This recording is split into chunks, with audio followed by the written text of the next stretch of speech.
Now, the topic of this conference is fintech, but Bitcoin is not fintech. And that may surprise many of you, and I hope as you learn more about Bitcoin, you continue to be surprised. I'll start with what Bitcoin isn't. Bitcoin isn't a company. Bitcoin isn't an application.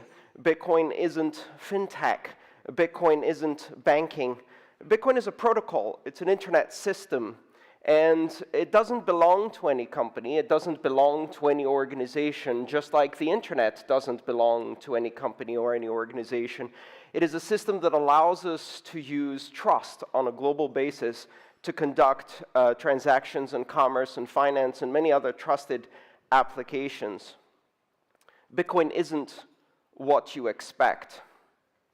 Now, the funny thing is that what Bitcoin does is it changes our expectations of what money is, because it changes the very foundation of how money and payment systems work.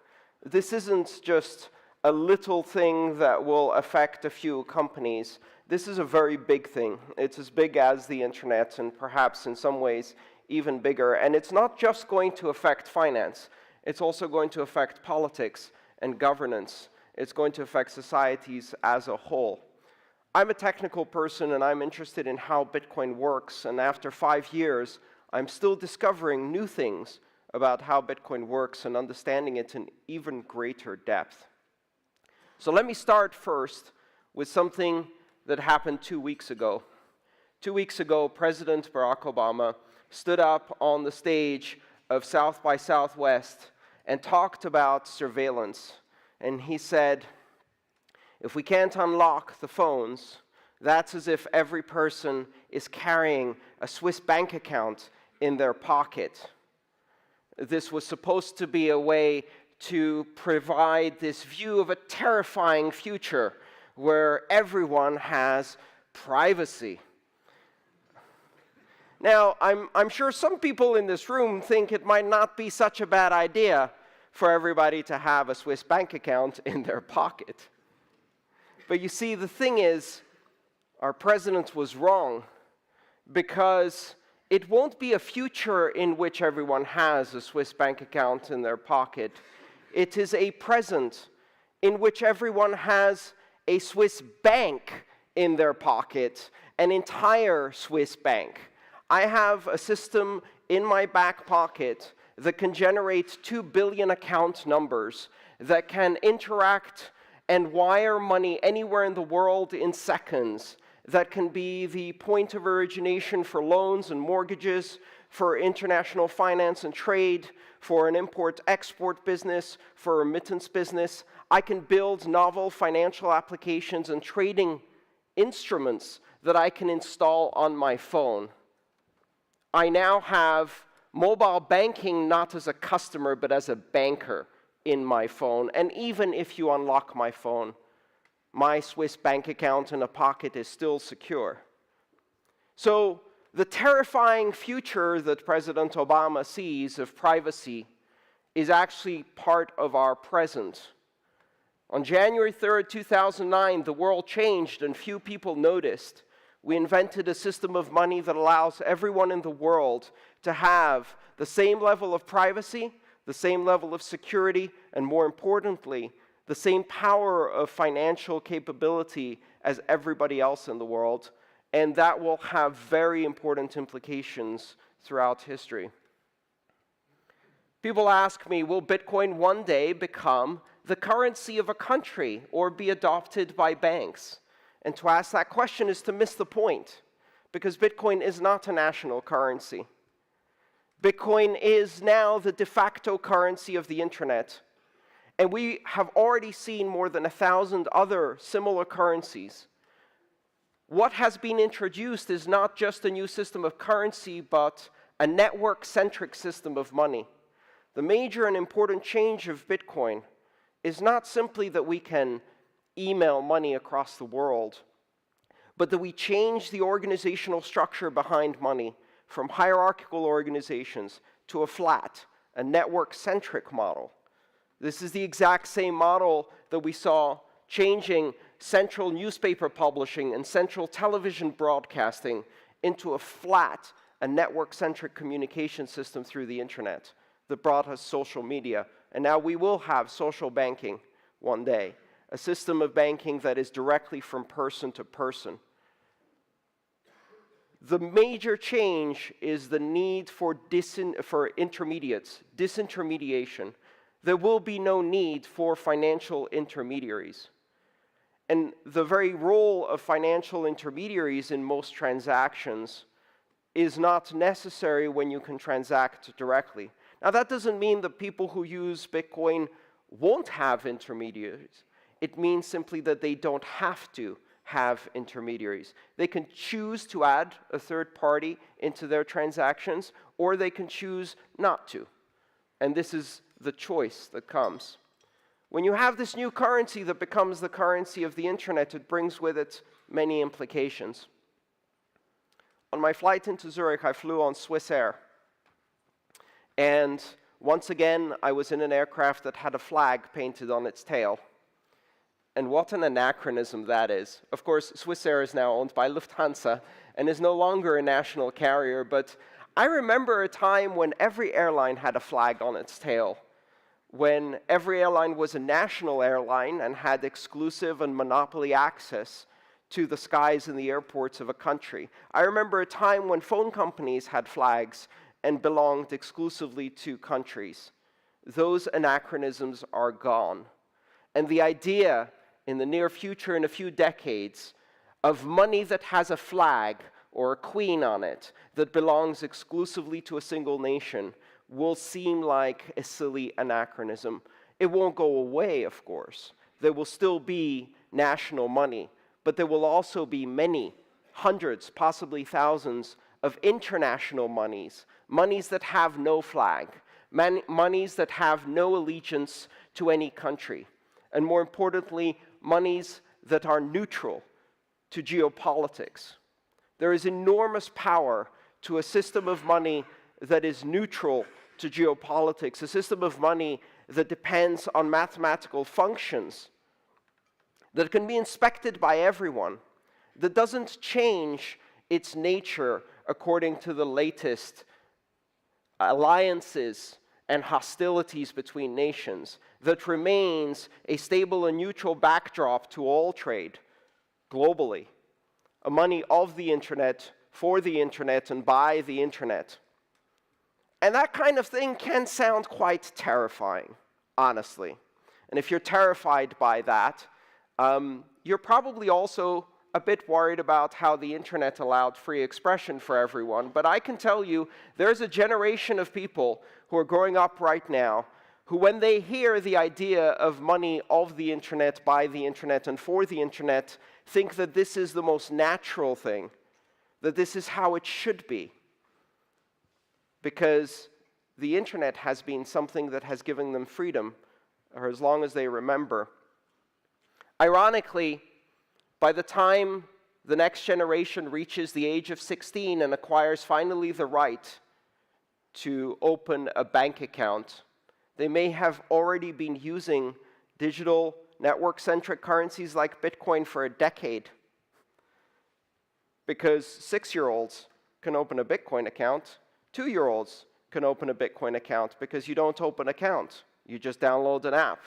So what happens if after a decade of using digital money on the internet that is instantaneous and global, you go and open your first bank account, and you have a conversation that involves an explanation of why the system operates only from Monday to Friday, 9 to 5, why it takes 3 to 5 business days to execute an international transaction, and why for the privilege of having given a loan to the bank of your own money, you will be charged 5 Swiss francs a month and given no interest. And when you explain that to a 16-year-old, they'll look at you as if you've just asked them to send a fax.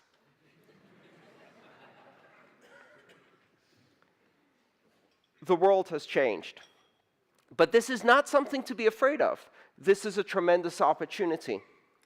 There are 2.5 billion people in the world who have no economic access to banking, according to the World Bank, which is a very conservative estimate because they're only counting the heads of household.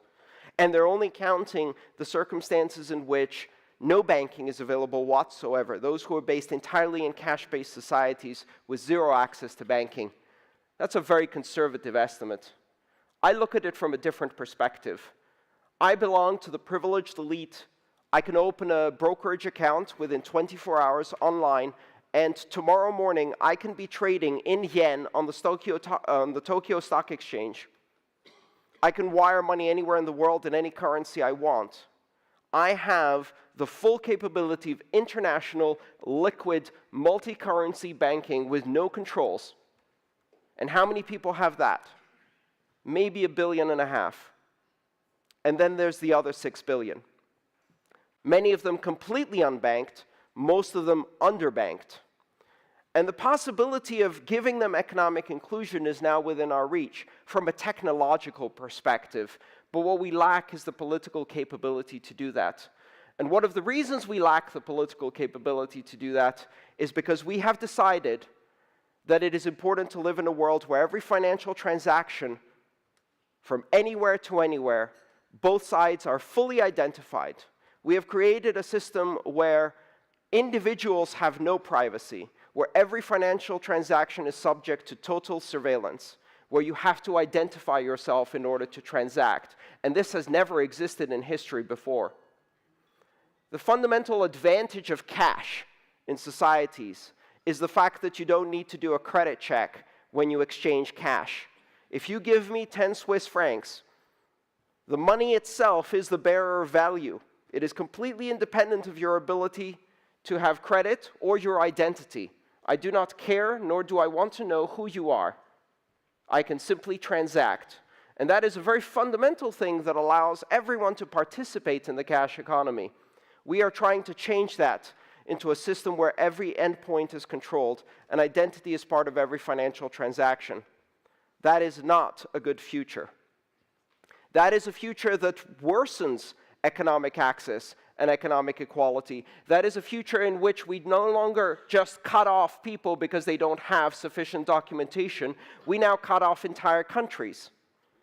In the era of the internet, economic inclusion is declining.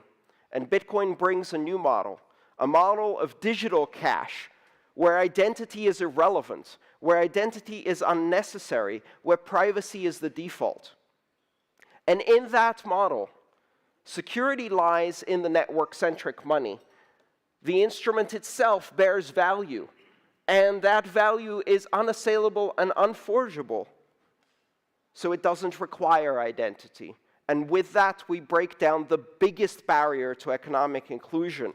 We can now have a simple text messaging phone in the middle of sub-Saharan Africa connected to a solar cell, have the same capabilities as a Swiss bank, be an originating point or a destination point for international wire transfers, remittances, credit, liquidity, with a bearer instrument of value that is cash in an electronic medium without any concern as to identity. And that is the vision I have, because to me, it is very important to rediscover the value of individual privacy. Individual privacy is economic inclusion. That is how we have always operated as a society. The dream of creating a completely controlled and closed system of finance where everything is under surveillance started in the 1970s, and it died on January 3rd, 2009 with the invention of Bitcoin. And it will never happen, because now every person in the world has the option to trade in digital cash. And with that, we can not bank the other 6 billion.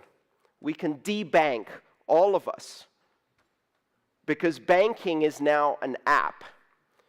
And that doesn't mean that there's no room for banks in this. Quite the contrary. In fact, the ability to coordinate lending, to deliver security services, to offer other financial services becomes even greater.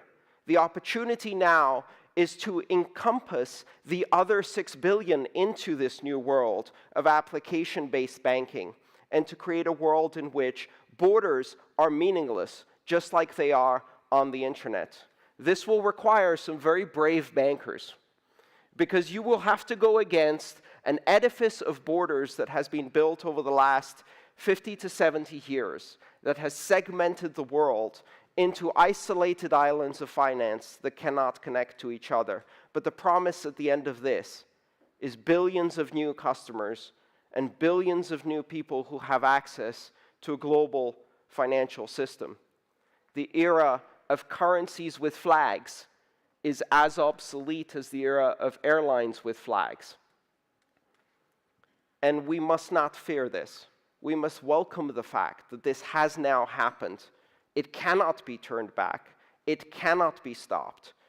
It is happening already. And those who embrace it have the opportunity to enter into this new world and create financial opportunity for many. There's a fundamental difference between banking as it is executed in America and banking as it is a culture in this country. And I am very hopeful that I can bring that message here. In America, investment banking is where your banker is smiling to your face and helping you through the IPO while they're front-running transactions behind your back and picking your pocket. That is the truth. Switzerland has a centuries-old tradition of banking as a multi-generational relationship of trust. A relationship that is as sacred as the relationship with your doctor, your lawyer, or your priest.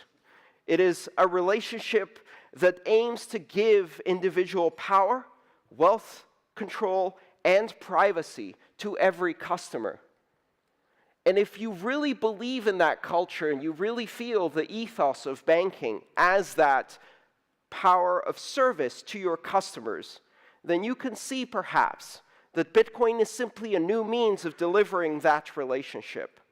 That these new digital currencies with their network-centric capabilities that deliver unassailable privacy and security are a way for you to reestablish that ethos of private banking. But now, not just for the few, but for everyone. And that is really what I hope you see in this new post-national, international network-centric of money, the money of the internet. Thank you.